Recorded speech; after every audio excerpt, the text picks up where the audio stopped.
Bună ziua! Bună ziua! Pentru început, oferiți-ne câteva detalii despre harul dumneavoastră. Numele meu este Valentina Codreanca.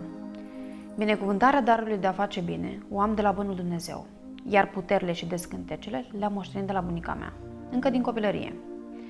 La împlinirea vârstei de 14 ani, am primit cel de-al doilea botez, din partea a nouă tămăduitoare pe Lăcar Sfânt, prin care mi s-au conferit puteri nebănuite de a dezlega binele de rău. Când ați observat că dețineți acest dar? Darul meu de a face bine a fost descoperit de către bunica mea, când la vârsta de 7 ani am descântat pentru prima dată, împreună cu ea, în dezlegarea unor blesteme pe apă curgătoare în miez de noapte.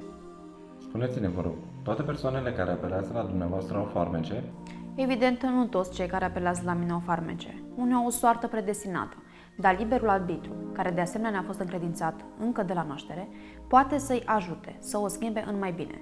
Totul este să aibă o bună îndrumare, în a conștientiza adevărata lor problemă și modul în care ar putea să-și corecteze pașii spre viitor. Știm din surse sigure că la dumneavoastră apelează mari personalități. Puteți să ne dați câteva nume? Din păcate nu.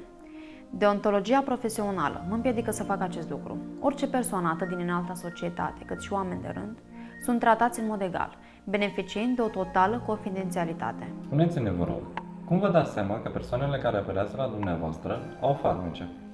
Da, pornind de la datele personale, adică numele de botez, vârsta împlinită, zodia și aspectul fizic, se face o deschidere de cărți de tarot, prin care pot vizualiza destinul, eșecul și împlinirile acestuia și totodată dacă această persoană este influențată, malefic, de către răufăcători sau poartă un blestem.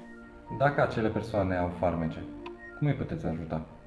Dacă acea persoană căreia i-am deschis cărțile de tarot are influențe malefice, farmece, atunci prin harul meu divin și descântecele sacre moștenite de la bunica mea, voi face un ritual atât pe timp de zi cât și pe timp de noapte, în loc de taină pe apă curgătoare, unde invoc divinitatea și purific trupul și sufletul acelei persoane.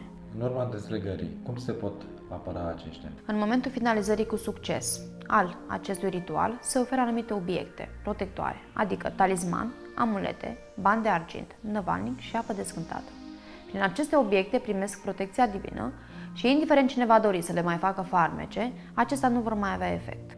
Cum se manifestă farmecele asupra persoanelor?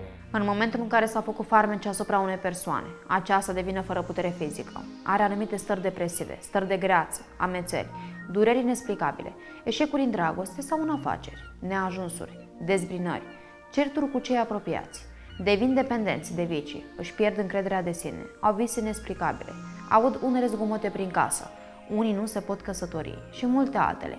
Simptomele diferă de la o persoană la alta. În încheiere, ce le transmiteți celor care au probleme?